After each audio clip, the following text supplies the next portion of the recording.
Welcome to the Alcohol Addiction Podcast. My name is Davy. I'm not an alcoholic. I refuse to be anonymous. I'm someone that doesn't drink alcohol, and I spend every waking moment of my life helping other people do the same. Like right now, folks. Before we get to today's podcast, which I'm going to try and run through as quickly as I can. We've got a lot to talk about today, but I do have a wife and child who are going to come bounding through that door any moment now. Going to be disrupting me and screaming in my ear and wanting my love. So let's hope we can get there the end before they arrive. As much as I love them dearly, I love you all too. So let's just start with some introductions. I want to say welcome to Strive to Susie. Susie has recently joined. I believe she used to be part of the Annie Grace community. Maybe still is part of the Annie Grace community. And I like that. It goes to show that people don't need to spend their time in one place. I know, for example, most of our core strivers, they spend their time hanging around with Annie. They spend their time hanging around with Belle. They spend their time hanging around with Andy over at One You Know Beer. I think that's really important. Don't keep all your eggs in one basket, because if that basket drops, they all get cracked, right? So pick up all the best bits you can get off different people. And there are never been more resources on how to be someone that doesn't drink alcohol than there is today. Let's have a little drink of my peppermint tea from my Shanghai Starbucks cup. I want to say a big well done to Holly, to Duncan, to Tony, to Kim, and to Glynis. Look, you lovely quintet. I know this journey to be someone that doesn't drink alcohol is tumultuous. I know it is arduous. I know that it's very difficult. It's very challenging. But I want to thank you for being willing to show your vulnerability, to err on the side of bravery and courage to keep coming back at this, to keep doing the work on this. I really appreciate it. The resistance wants you to leave.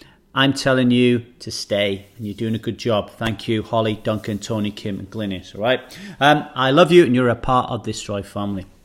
If you want to join Strive, by the way, it's 40 quid a month. A quid, if you don't know what that is a pound, a Great British pound, okay? And if you join up, you'll receive access to all of our coaching programs. That's including the taster, including the world-renowned intensive. That's over 100 videos, folks, and it works.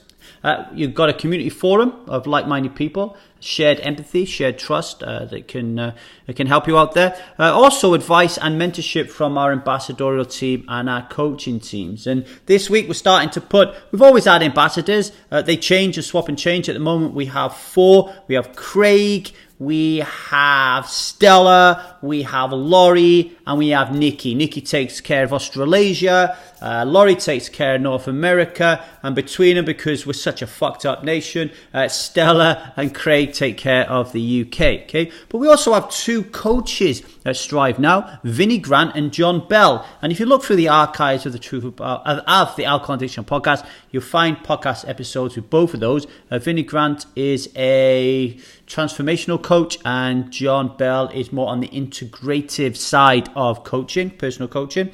So if you want to head to the Strive website, thetruthaboutalcohol.co.uk, we've been doing some changes there. You'll see in the navigation bar Strive coaches. You can check out Vinnie Grant and you can check out John Bell. 2 ways to work with them. You can call them up, their phone numbers will be there. You can work with them personally, or you can join Strive, as I say, the £40 a month membership, and one of them will be doing a weekly coaching call. We had our first one this week. That was Vinnie Grant, and I'll be talking about that at the end of this show, okay?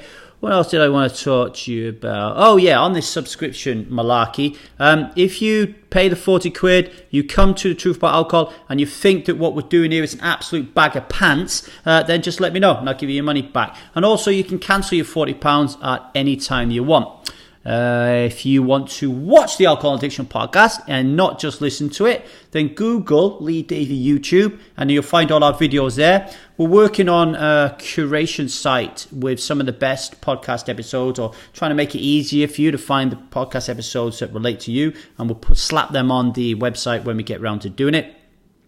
And finally, before I go on to this week's podcast, I'm creating a second podcast, okay? So the Alcohol Addiction Podcast, actually, if I could rename this now, I would rename it the Alcohol Podcast. I don't know what I would rename it, but I wouldn't have the addiction part in it, because I do get a lot of people sending me emails and stuff, asking me if they can come on and talk about the opioid epidemic that's sweeping through America and all these different types of stuff. But as we've evolved over the years, I found it's really important to just kind of like narrow down the focus onto alcoholism, or particularly my description of alcoholism, which is that alcoholism is an invisible, violent, and dominant belief system. So it's very alcohol centric, or around the reasons why we drink alcohol, around belief systems, values, relationships, communication skills, that type of thing, right? But it's very alcohol driven. But what I want to do is create a second podcast. It's going to be called the Strive Podcast, and this is all about inspiration. So if you do take the Truth About Alcohol Intensive over at Strive Community Forum, you'll know that it's split into 3 modules. Truth, let's understand the truth about alcohol. Awareness, let's raise that truth around us, within our brain cells, to create a new belief system around alcoholism.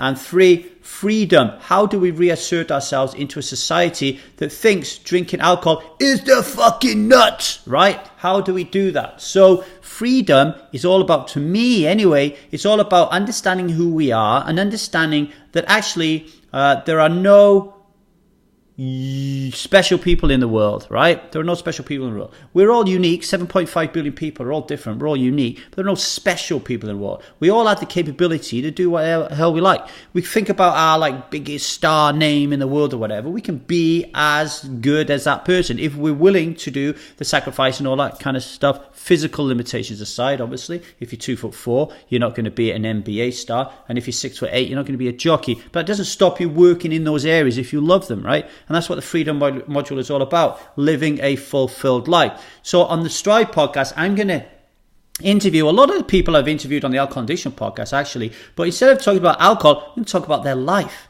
Like David Burns, Feeling Good author. Wouldn't it be good to understand and pick apart how he became really successful at what he does? Wouldn't it be really fantastic to understand how Melanie Joy became really amazing in what she does? And next week, our first guest will be Bernadette Jiwa. Bernadette Jiwa is a storytelling and marketing expert from Australia. I'm a part of The Right Company, which is a forum that Bernadette runs. Her books are amazing. Her training courses are amazing.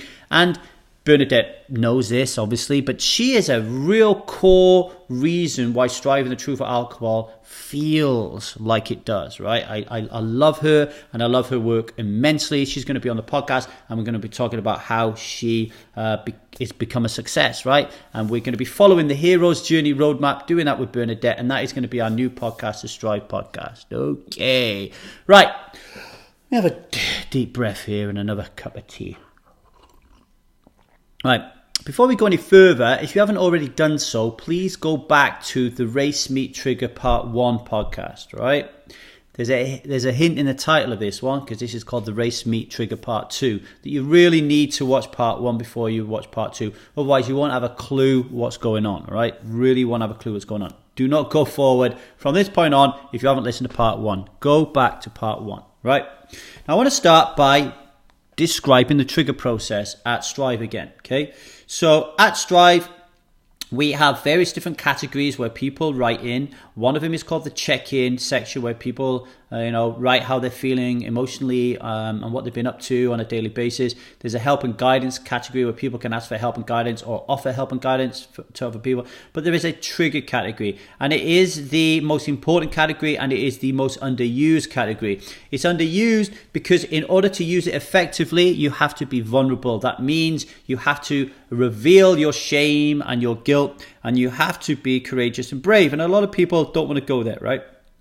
But Kim, who's been a striver for a long time now, Kim goes there regularly. I would say Kim uses the trigger section more than anybody. And we are going to show you how that actually leads to a really an amazing kind of result. All right. And basically you're asked a series of prompts in the trigger section related to your trigger. So let's say, let's talk about Kim's trigger. So Kim's trigger was, she was working for a volunteer group. This volunteer group was working at a race meet, and they were manning the bar. So Kim who was chosen to be someone who doesn't drink alcohol and is at Strive, had to man the bar. So she had to serve alcoholic drinks to people at a race meet.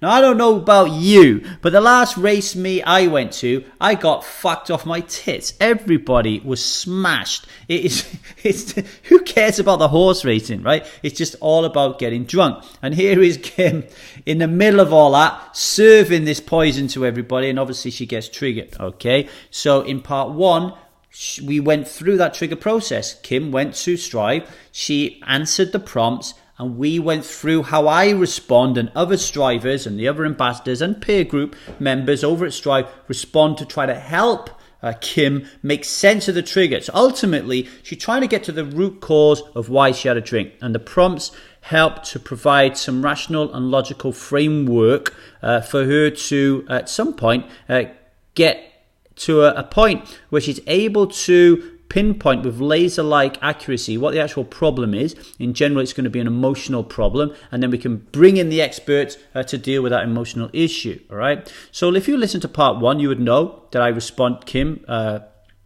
wrote out Kim's trigger and I responded to it, and now she's responded to my response. Okay, so we're going to go through that a little bit. Okay. Now, one of the reasons that Kim was drinking, or she didn't actually drink at the race meet, by the way. So she was triggered at the race meet, but she didn't drink until a week later. But that was the point where, you know, if you've ever had a trigger, it's generally gradual, isn't it? You think to yourself, oh, I want to have a drink. And then you use some of your tools, or you just get through it by just kind of like willpower, and then the next day you feel it again, and the next day you feel it again, and eventually you just give in. Okay, it's more of a gradual process, and this same thing happened to Kim. Okay, now one of the reasons why she said she drank is she said that she felt like the odd one out. She felt like the odd one out of the race meet. So I asked her to expand upon this, and this is what Kim said. Right, Kim said, I think that I need to accept that I am still holding on to some of the belief that at a social function, if I'm not drinking, I'm the odd one out, and I want to drink to fit in, so that the uncomfortable feeling of being the odd one out goes away. Who doesn't relate to that one, right? Yeah. Why do I feel like the odd one out, Kim says? Because I've been conditioned to believe that drinking at a social function is a staple. It's a buffer. I still believe on some level that to not be drinking at a social function where everyone else is drinking is boring and uncomfortable. Okay, that's what Kim said. I'll just rephrase that. I think that I need to accept that I'm still holding on to some of the belief that at a social function, if I'm not drinking, I am the odd one out, and I want to drink to fit in so that the uncomfortable feeling of being the odd one out goes away. Why do I feel like the odd one out? Because I've been conditioned to believe that drinking at a social function is a staple, it's a buffer. I still believe on some level that to not drink at a social function where everyone else is drinking is boring and uncomfortable. Okay, so she's drinking alcohol at a social function because she wants to fit in. And as you'll hear me bang on repeatedly for a very, very long time now, and it's going to become a staple part of our philosophy at Strive and True about alcohol, there's a very big difference, ladies and gentlemen, between fitting in and belonging. Okay, fitting in and belonging. Let me give you a very quick example. My son Jude called me up. He sent me a photograph on WhatsApp a couple of days ago, and it was a photograph of an Iron Man arm tattoo and a Wolverine arm tattoo. And my boy said to me, he's 18, Dad, here's the tattoo that I'm thinking of going to have. So think about it. I'm a 44-year-old bloke. My 18-year-old lad, he's sending me a message saying he's going to have a Wolverine tattoo on his arm. Well, you can imagine how I reacted, right? Now, to me, there are 3 primary reasons why someone's going to have a tattoo. There might be more. One is I'm part of a gang or a social culture. I'm thinking about New Zealand, Maoris, for example, where tattoos are just part and parcel of life. We have to have them. We don't even think about it. It means something symbolic, right, to that tribe. Then there's another reason you have tattoos is it's symbolic to you. It could be something like your daughter's name or your son's name or your mother or your father passed away. Something really, really super symbolic to you. And then the third one is it's just plain old ego, right? I want to have a tattoo because I want to take my top off, and when I do, I look really fucking cool, because every time I look at footballers, they look cool, UFC wrestlers look cool, pop stars look cool, tattoos are cool, right? But think about that and unpack that. Why is Jude having that Marvel tattoo? Well, it ain't tribal. It ain't symbolic. He's not going to look back at it when he's 70 years of age with pride, is he? And look in the mirror and go, oh man, Wolverine was my god. Like, I think he's going to be pretty over it by the time he's 90. So the only reason he wants a tattoo, really, is because he wants to look cool and trendy, right? Why? Because he wants to fit in. And if you go down that road of wanting to fit in, and yes, it happens when we're a kid, and yes, it's largely a result of the way that we're parented, the parental styles that are thrust upon us. If you want to fit in, that is very different than feeling like you belong, which is much more about loving yourself, being more comfortable in your own skin, allowing people to see the authentic you, and then to find people and to interact with people, not because you need to fit in because they're the cool kids, but because you find something that you love about them, right? And this is kind of what's happening with Kim right now at this social function. She wants to wear that tattoo. Her tattoo is this alcohol, I need to drink. And that will come from very early on in Kim's life, where at some point she didn't feel like she fitted in. She felt like she was the odd one out. And when she's in these situations, she goes right back to that old memory, whatever that old memory was. So I just want to make that important distinction there, right? So I responded to Kim. I agree with you, Kim. At social functions where drinking alcohol is the primary objective, you don't fit in because you, Kim, are a striver, and strivers don't belong at these functions. You would also be the odd one out if you went to a rave and you were the only one not on ecstasy, right? Or you was in the rainforest in Peru for an ayahuasca ceremony as the only one not taking the drug. Or you went to a brothel and you didn't fuck someone, right? Or you went to a march to support the vegan movement, right? Because Kim works on a farm, okay? And it's for this reason that Kim doesn't go to raves, she doesn't go to Peru to take ayahuasca, she doesn't go to brothels, and she doesn't go on vegan demonstrations, right?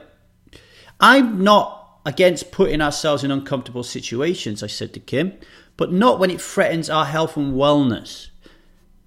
Notice that I didn't say threatens our sobriety, because at the Truth About Alcohol and at Strive, we take the vow to be someone who doesn't drink alcohol. That's a fundamental choice. And that is greater than alcohol. So what I try to teach people and coach people is that it needs to be bigger. Our decisions around alcohol need to be bigger. We need to make a decision that transcends alcohol. And a decision to be healthy and live a well balanced, wonderful life means that alcohol doesn't fit into that life, right? And I said, for example, I am agnostic, and yet I joined a Christian community in 2018 to experience something different, right? I found periods to be fantastic and times when it was uncomfortable. Like the fantastic times were when everyone was lovely and I felt like I belonged. And then it was really uncomfortable when someone would bust out the Bible and start talking about different parables, right? And talking about God and Jesus and all this type of stuff was really uncomfortable to me. Eventually I left because the uncomfortable times, the kind of Jesus, God loves me and the only reason that I do anything good in life is because of God. Those uncomfortable times outweighed the fantastic times, and they were fantastic times when I felt truly loved and I participated in wonderful events with them. But my alcohol-free lifestyle, Lee Davy, someone who doesn't drink alcohol, was never at risk during that Christian community experiment, right? It was never at risk. If it was, I would have just cut myself loose a lot earlier, okay? The reason so many people fail to be someone that doesn't drink alcohol is they're not willing to do the work, I say to Kim, right? And I'm talking about process resistance. So if you ever listen to David Burns talking over at the Feel Good podcast, David Burns talks about two forms of resistance: outcome resistance and process resistance. Outcome resistance being the reason you don't stop drinking is you fucking love it, all right? And process resistance is the reason you don't stop drinking is you don't do the work. Like, you can't take a magic pill, folks. You can't just click your fingers. We don't have a Harry Potter magic wand to shove up your ass. You have to do a lot of work in order for you to be someone that doesn't drink alcohol. Think about James and Janice Prochaska, who were both like on our podcast a while ago, talking about the 5 or 6 stages of change, whatever it is. And one of those stages, the big monumental stage, is maintenance. And they said you go through a maintenance stage for 5 years. 5 years. That is work, ladies and gentlemen. That is work. And I say to Kim, one aspect of the work in boundaries, in I don't know what I'm saying. One aspect of the work, in inverted commas, is setting boundaries around these type of things. I don't go to these functions, right? I don't go. The only exceptions for me to go to a social function where there's booze present is a wedding, a birthday, and a funeral. They're a short supply, okay? All right, I'm getting a little bit older, so more people are dying. But I am in and out quicker than a teenager having sex for the first time, right? I'm in and out, man. As soon as people start getting drunk and I see it in their faces, I'm fucking gone. So I don't be around that shit. I have strong boundaries around that, right? And this is where the rubber meets the road, I say to Kim. I say, what are you willing to sacrifice to be someone that doesn't drink alcohol? Massive, massive thing now. What are you willing to sacrifice to be someone that doesn't drink alcohol? How aggressive? Doesn't that sound aggressive, right? It does sound aggressive, but it's so much truth slathered all over it, right? You have to sacrifice in order to be someone that doesn't drink alcohol. And every single person who doesn't make it because they haven't made those sacrifices, right? I suggest to Kim that she goes back to her intensive assignments around justification, okay? Around justification. Because what she's doing at the moment in this trigger is she's justifying why she needs to be at these social events. And we covered that in the intensive. I'm not going to go into it here. But justification is one of the strongest weapons that resistance has in order for us to keep the cognitive dissonance at bay and for us to keep drinking, right? To allow the cognitive dissonance in and for us to drink. So I've asked Kim to go back and revisit that homework. And then I say to her, you never ever need to be at these events. Ever, ever, ever. Any justification against the notion that you do have to be at these events is merely resistance, right?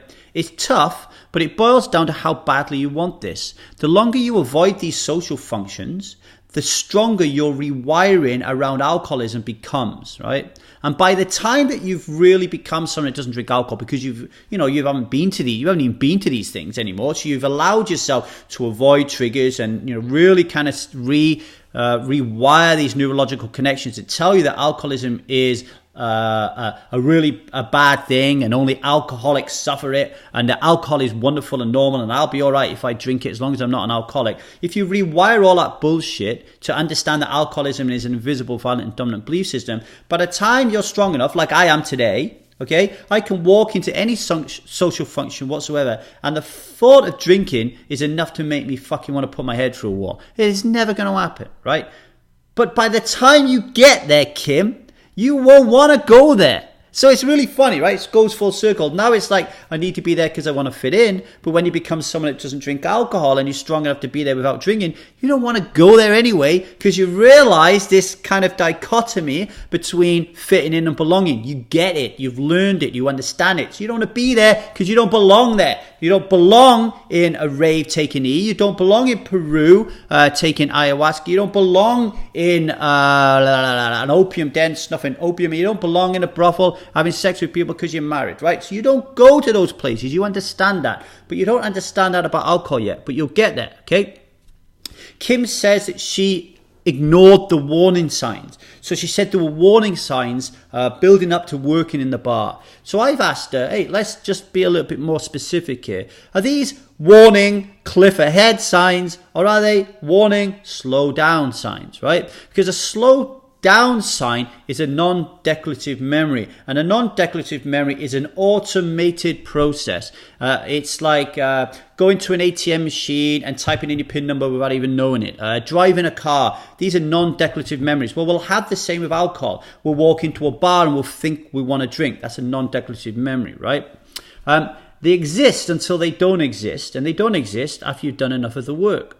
A warning cliff ahead sign, that's different. That means you're really, really struggling with a craving. Okay, so let me say that again. The warning slow down sign, that is just a non-declarative memory kicking in. So who had one this week? I think Craig had one. He's like an ambassador. He was in a situation and the thought popped in. He said, oh, I used to drink here and it used to be a good experience. Oh, I don't drink, and then he's past it. It's done. There's no issue. He's not thinking like he's going to drink. He doesn't have to post on triggers. But a warning cliff ahead sign, okay, that is like, fuck, I used to be here, I used to drink, and I really, really, really, really, really want to drink right now. And cravings start to emerge because you have a desire, okay? If this is the case, then the reason that you're having a craving is because you desire a drink. And the reason that you desire the drink is because you find value in drinking alcohol. And one of the philosophies of our alcoholism theory at the Truth About Alcohol and Strive is that alcohol offers you zero value.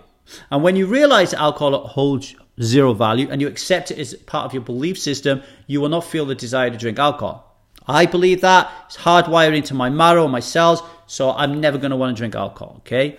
Kim, at the moment, she's still not there yet, okay? She still believes alcohol has some value. And as long as she believes alcohol has value, she's only using willpower to get along. Now, there will be people in the world who don't drink alcohol because of willpower, right? My former father-in-law did it with smoking. He didn't read any books. He didn't go into any lessons. He didn't take any nicotine patches. He just said, I'm not going to smoke anymore because my little granddaughter's got asthma, and he just didn't smoke. And he used to say to me all the time, I wish I could smoke. I wish I could smoke. I wish I could smoke.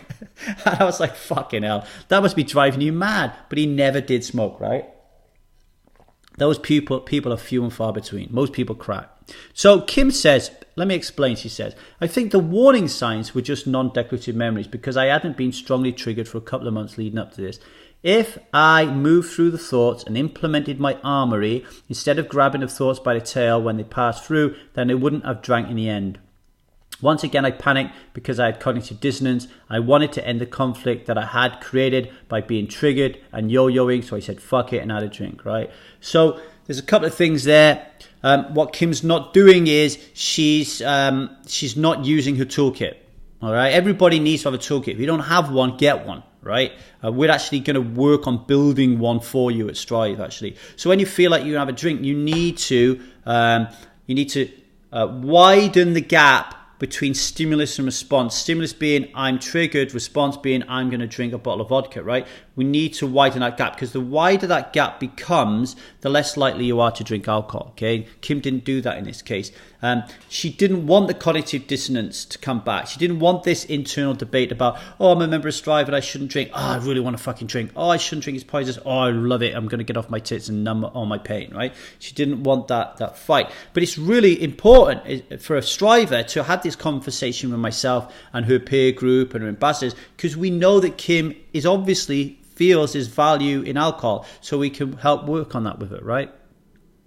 On working in the bar, Kim writes, so in the future, rather than doing what I feel obligated to do, which is help fundraise, I need to protect myself. What goes into my subconscious and be very aware not to put myself in a position where I wouldn't be and wouldn't want to be if I didn't have to help with the fundraising. So she's basically saying, in the future, I'm going to put myself first and I ain't going to work at a bar like this, right? And I think that is a really good thing, but there's a counterpoint to that as well. So I said, we have to become familiar with feeling uncomfortable. Strive's all about that. We have to become familiar with being uncomfortable, okay? We will grow through these painful periods. So actually being at the bar, serving other people, that in itself, that obviously is a problem for Kim. All right, that is a problem for Kim because there's alcohol around. But she can't just avoid these social functions forever and ever and ever. Let's say that she was in a job where she really, really had to be at a social function. It's part of her job and there's alcohol present.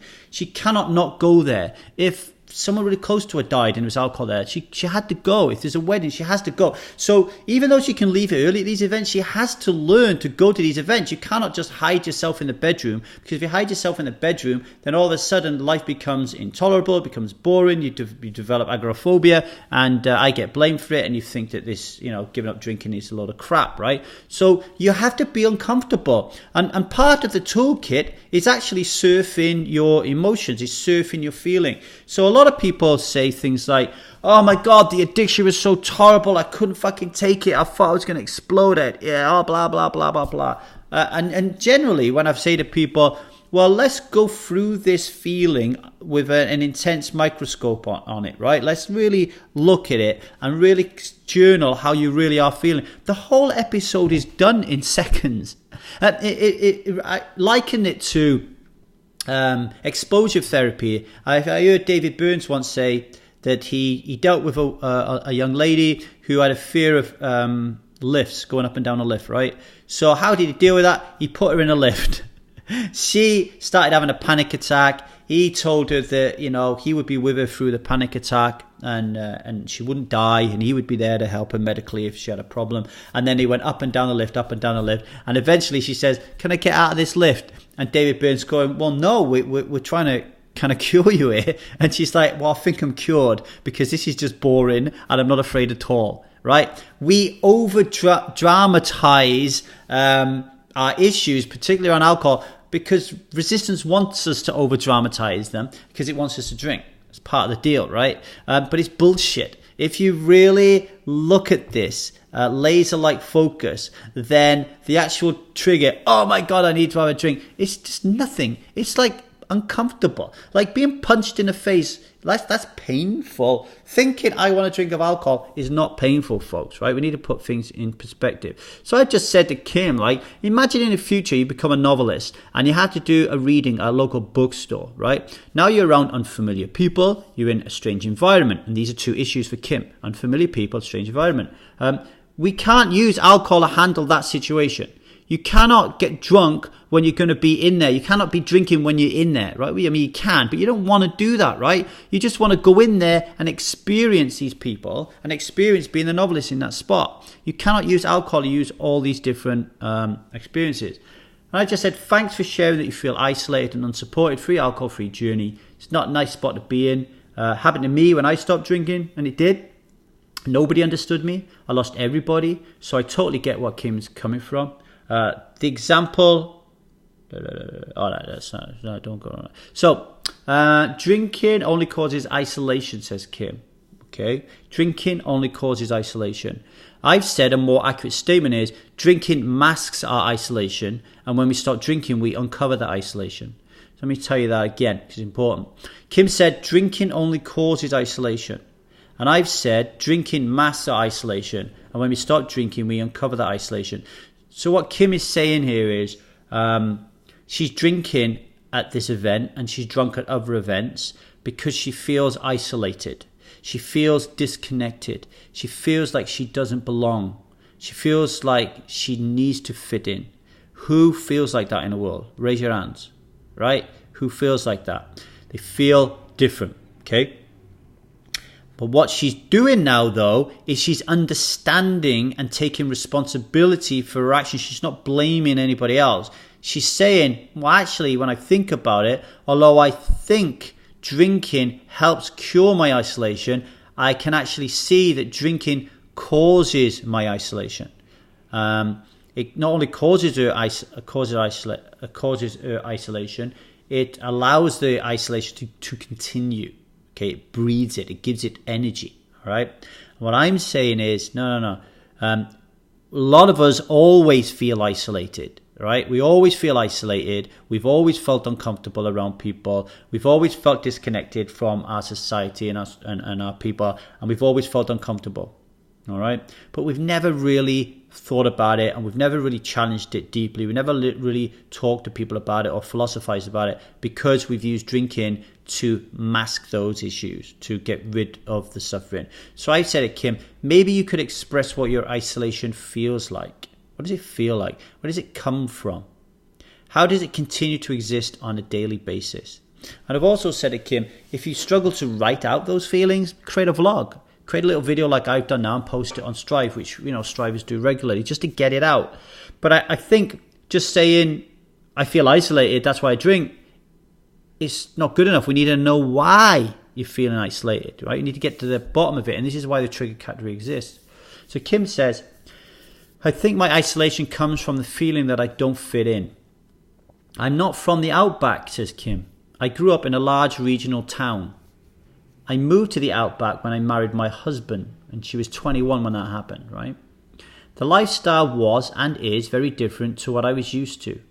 It took me a long time to get used to it. It was hard work, and there was and still is lots about cattle production that I don't understand. This is stuff that is just ingrained in my husband and the people around me because they've been born and bred into this life. So I think that does contribute to the feelings of isolation. That's what Kim said. So to recap, she's saying that her isolation began when she was 21, when she married her husband, and she ended up moving into her husband's environment, which was very different to her regional, she lived in a large regional town. And now she's moving to the outback on a cattle farm, surrounded by cattle farm workers. Okay, it's a little bit like when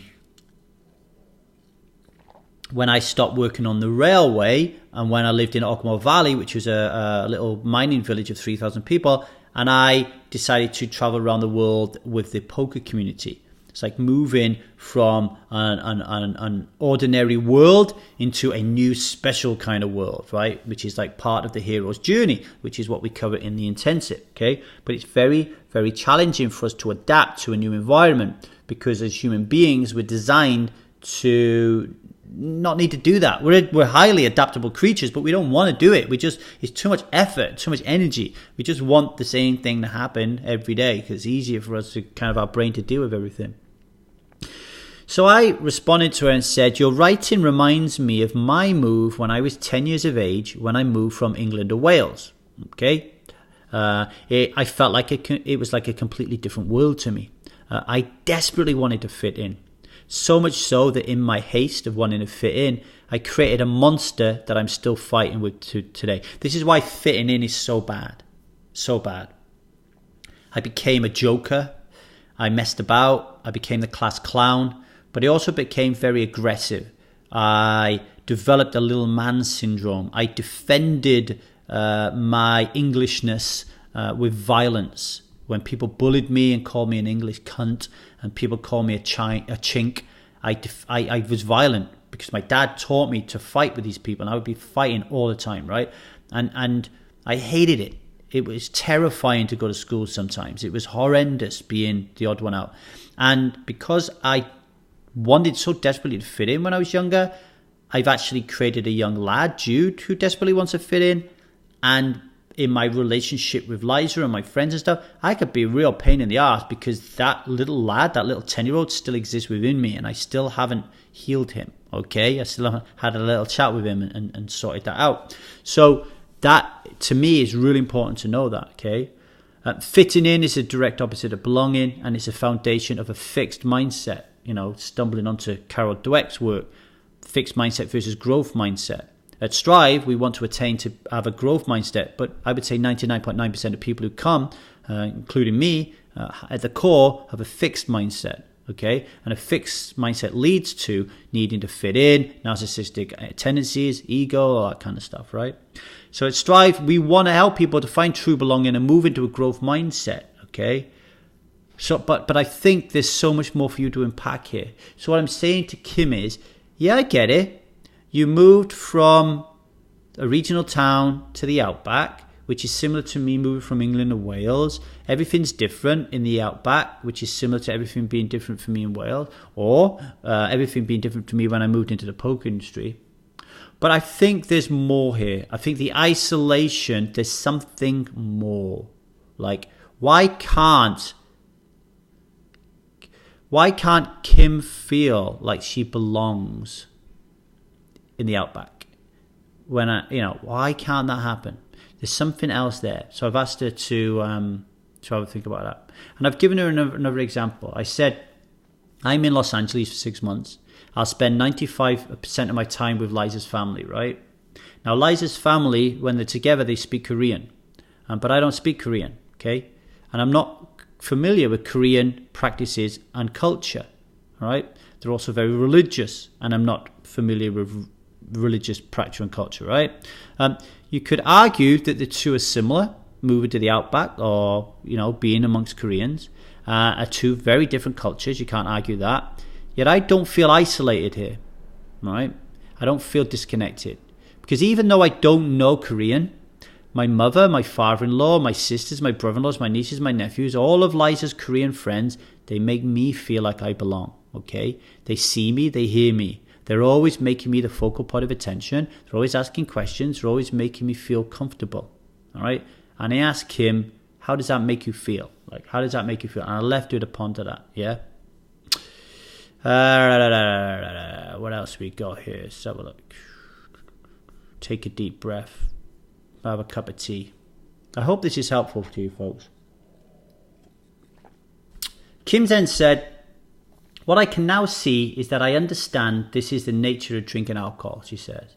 When I start drinking, my mind switches off to all the bad stuff, to everything I've learned on Strive, because it doesn't want to be in conflict with the other part of my mind that wants me to drink.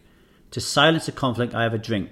Then at 3 a.m. it all comes back and the cycle continues. This is what happened when I started drinking a couple of weeks ago. It was absolutely awful, terrifying and disgusting, and I want to be out of this cycle forever. And what Kim's talking about there is cognitive dissonance. Okay? The reason that we're able to drink alcohol and not worry about the fact that it kills 3.3 million people, or that it created our infidelity, or that it led to some violence, or it led to me acting like as a terrible role model in front of our children. The way that we're able to do that, and so many people do that in the world, is they have done such a good job, or the conditioning has done such a good job of not allowing the bad stuff into their mind. So basically, on the seesaw, or if we turn this into, like I talk about it being like the alcohol spectrum, but like let's say it's a seesaw, and at one end of the seesaw is bad connotations towards alcohol, and on the other end of the seesaw is good. As long as the bad is always the fattest person on the seesaw, we're in trouble, okay? Because we're able to close our eyes to all this bad stuff. A really good example is Melanie Joy's work on carnism. You know, how can we eat lamb when we know that a little lamb is a real little cuddly thing, and likely the person who just ate the lamb has a little pet dog, maybe has a little pet dog that looks a little bit like a lamb, and they love that little dog, and the thought of somebody slaughtering their dog and then chopping it up and frying it and feeding it to them is abhorrent. It is just disgusting. There's a moral issue there. But if you chop up the little lamb, it's okay, right? But think about it. Why is it okay to eat a lamb and it's not okay to eat a little poodle that looks like a lamb, right? Obviously, there's no reason why. But we socially have morals, institutions, we have rules, we have belief systems, we have cultural do's and don'ts, we have taboos, okay? And so we, in order to be able to eat the lamb, we cannot allow that cognitive dissonance in our mind. We have to just cut all that stuff out. And again, the world does a really good system of doing that, you know, like kids' books. So many kids' books have got farmyard animals. So from a very young age, they're seeing that these farmyard animals are beautiful and amazing and wonderful, but you never see the slaughterhouses, right? Very unusual. A parent is gonna sit down to the 2-year-old kid. It's hard enough to feed a 2-year-old kid as it is. You know, as you're sticking a piece of chicken in their mouth, very few parents are going to tell them that the chicken just lived in a little cage, 4x4. You know, I mean, I do. You know, and then when Zia's old enough, she can make her own decision. But cognitive dissonance is what's going on here for Kim. So when that happens, I've just said to her, why is that happening? Why have you got cognitive dissonance? I want her to think about it. I want her to think, why is this happening? Why am I having this debate? Because I'm asking a question because it will go back to value. It always goes back to cognitive dissonance equals, I think alcohol offers me values. On people-pleasing boundaries, I've said to Kim, I think it's a good idea to shift your thinking away from the fundraising and volunteering aspect of the event and place people-pleasing and boundaries through the lens of her personal relationships. I'm sure this is where you'll find more answers. So I'm saying to her, basically, where are you trying to please people in your personal relationships? And what are your boundaries like in your personal relationships? And then we move on to value. And I say, look, I think this is one of your primary issues here, Kim. I said, as an example, Liza's just asked me to go to a Korean restaurant. I'm doing a cleanse, so there'll be nothing for me to eat.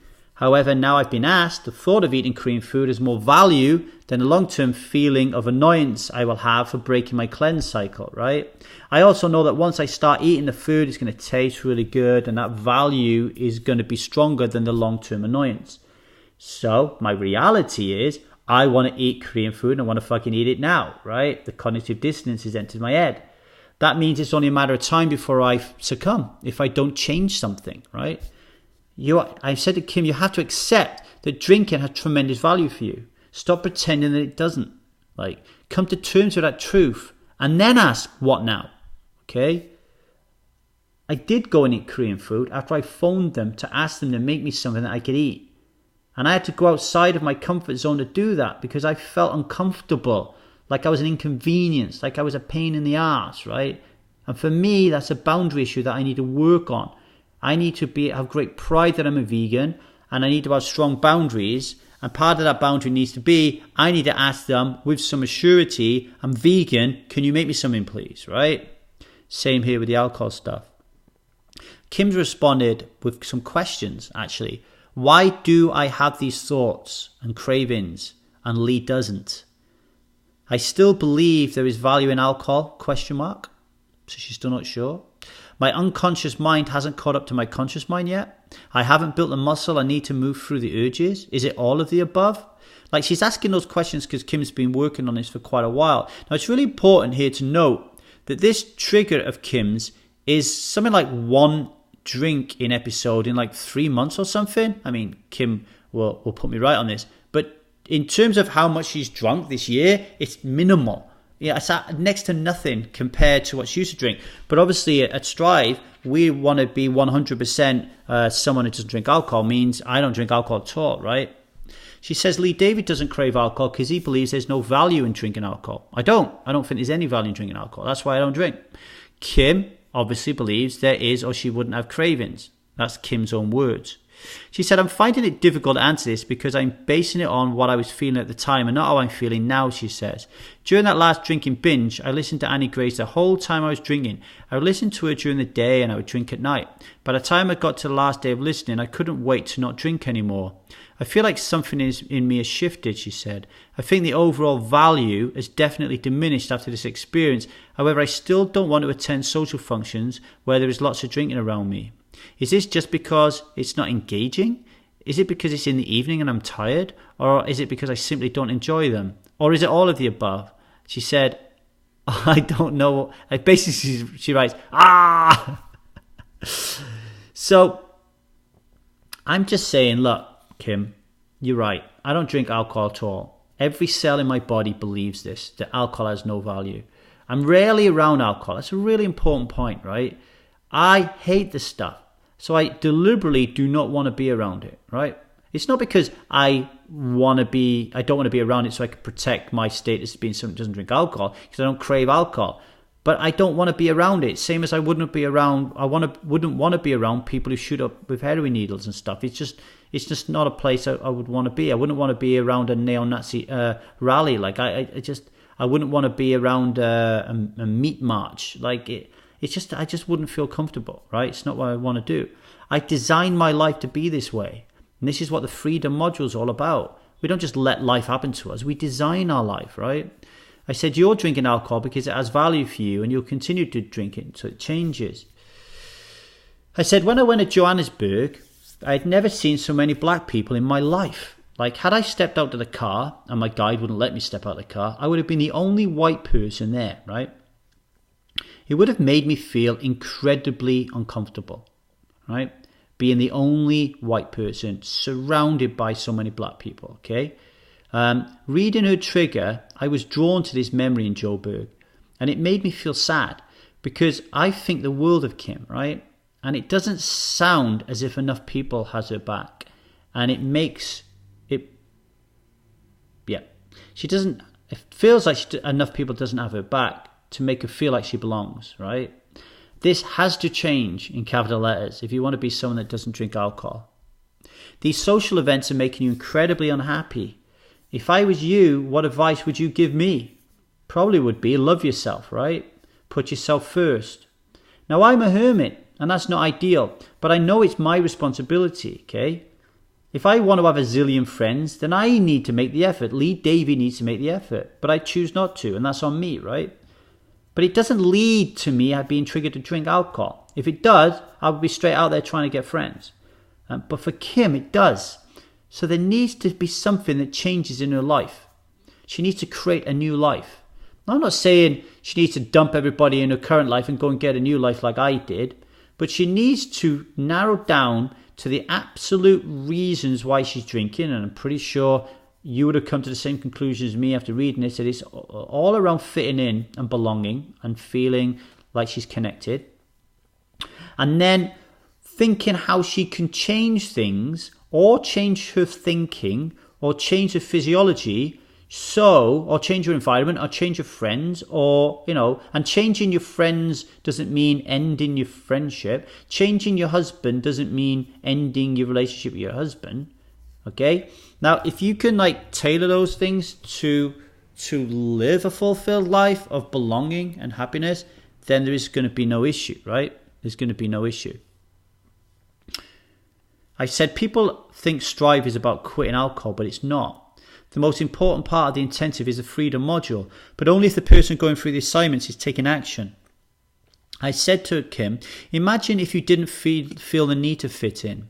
You felt like you belonged. Your diary was always chock full of wonderful things to do that increase your health and wellness. You were in loving relationships. You had fun often. You served and loved the feeling it gave you. Would you drink alcohol?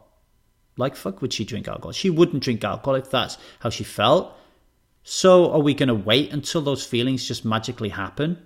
Or are we going to take control of our life and make changes in order for those things to fit into place? It's not focusing on the alcohol. If you notice this, okay, if we focus on Kim feeling like she belongs and having a fulfilled life, she won't want to drink alcohol. This is very similar to the work that Johan Hari did. If you see his TED Talk, I think it was, he talked about being in Switzerland as a heroin addict and how they legalized heroin use, but very few people use it because they work so much on creating the framework for a fulfilled life. So the reason people don't take heroin anymore is because it has no value for them anymore. They don't need it. Okay? If you lived an absolutely buoyant, beautiful, wonderful life, you wouldn't need to drink alcohol because it would have no value for you. Okay? So I said, I think Kim is in these issues at the right time because she's currently going through the freedom module in the intensive. I suggested she check in with Nikki, her ambassador, to go through those assignments together, which is something that we have at Strive, which is really important. I said, I will help you every step of the way. And I said, remember, strivers don't settle for anything but the very best. We put ourselves first so we can be there 100% for those people who need us. And I said, hang in there, you're on the right path. I said, when it comes to balance, this needs to be 100% Kim, 0% everyone else. That sounds a bit kind of drastic, but I'm a great believer that if Kim focuses on herself 100%, then everything's going to be gravy. Right? She will be a great mum. She will be a great wife, and her husband will react, and the children will react. She will be a wonderful volunteer, wonderful president if she chooses to go back to do that, wonderful office worker, whatever it is she puts her mind to. If she focuses 100% right now on being someone who doesn't drink alcohol. What else do I put here? A little bit more on fitting in. I've said, Kim, I always thought I was an extreme extrovert until I became someone that doesn't drink alcohol. Then I assumed I was an introvert because I didn't want to be around anybody else. But let's run through a hypothetical. Imagine everyone in the world was our cup of tea. We liked everyone in the world. Would we still display introvert tendencies, or would we be more extrovert by nature? If we come to the conclusion that we are an introvert, then what does this mean in terms of the boundaries we have to set and the social structure that we have to create? Every social function that I could attend would revolve around alcohol, but I wouldn't go to any of them. Maybe this is a problem. Maybe the value of drinking alcohol far surpasses the pain of changing life so drastically. So the couple of things I'm talking about there that I want Kim to think about is this extrovert-introvert debate. You know, we're very polarized on that, aren't we? We're very black and white. We always say, I'm an extrovert. Woohoo! I'm an introvert. Ooh. Right? I don't think that's true. Again, I think it's a spectrum. Sometimes we're extroverted, sometimes we're introverts. If you've got a bunch of introverts together, surely, like if there's 10 introverts all together doing what introverts do, one of them is going to be more extroverted than the other one. Like, or is everyone just going to be like a lot of quiet mouses all the time? I don't think so. I think if you get a lot of introverts together, I think that the most important thing is they feel like they belong. Extroversion a lot of times can just be a mask for fitting in, you know. I can be an extrovert if I want to be, and I can be an introvert when I want to be. But I think my core being is more on the introverted side. But I wouldn't be hosting a podcast, would I? And want to be a live speaker if I was 100% introvert. So I want Kim to think about that. Yeah. I also wanted to think about the value proposition in as much as the value of drinking alcohol at the moment for Kim. The value of drinking alcohol far supersedes, is far greater than the pain of changing her life so drastically. Like, everything I'm asking her to do in order for Kim to be someone that doesn't drink alcohol is massive, massive work. It's massive work, right? It's more value to drink. It's easier to drink, okay? And until that dynamic changes, Kim's going to have a problem. And then boundaries, I just said to her, why don't we simplify this issue around boundaries?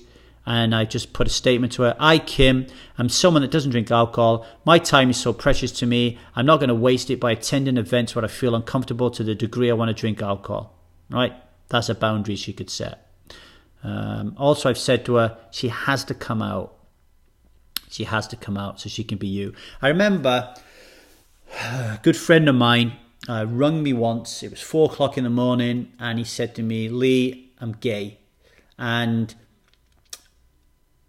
I've never told anybody in my life. And I had absolutely no idea. I've been good friends with this guy for 5 or 6 years, and I had absolutely no idea. And he was in his mid-20s. And imagine that. I said to him,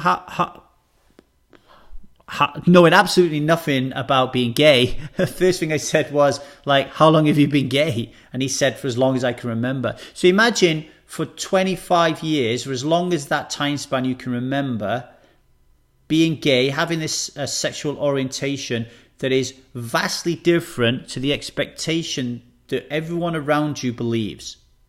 So everyone is talking to you about, like, he's a bloke, right? So everyone's talking to you about women, about, you know, let's go and do this to girls and that to girls. And look, guess what I did last night with this girl, and all this kind of stuff. And asking him questions and talking to him and debating about, male-female sexual relationships. And having to hide that is not what he's about. Like, that,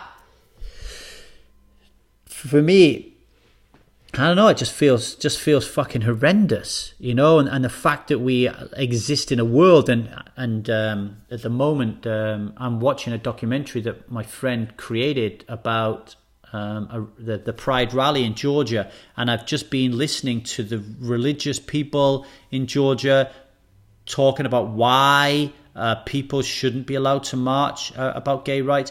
I mean, the fact that we have these minorities in the world, it's horrendous, and it bothers me because, you know, I was called a chink when I was young because I'm half Chinese, and it bothers me because I'm someone that doesn't drink alcohol, which is also a minority, right? Now, you have to come out, because if you don't come out, you're never going to be you. Nobody's ever going to take you seriously. Nobody's going to understand how to react to you. No one's going to respect your boundaries. Nobody's going to know how to show up for you if you're giving it all, keep it all secret. So I said to Kim, why don't you give yourself a task of recruiting someone to join Strive? Why don't you find someone to join Strive? So you have to tell them you're a part of Strive. You have to be proud of it because you're trying to entice them to come and join Strive. And then you have to be vulnerable because you know this person who you're asking to come on a Strive is going to read everything and look at everything that you've written. And when people, you know, write on Strive, they're exposing their innermost, darkest parts of the subconscious that they don't normally talk about. But it's a good thing for her to think about. Kim's last words. At social functions where drinking alcohol is a primary objective, you don't fit in because you're a striver, and strivers don't belong at these functions. I agree with this, says Kim. When I read this, it makes me feel very empowered.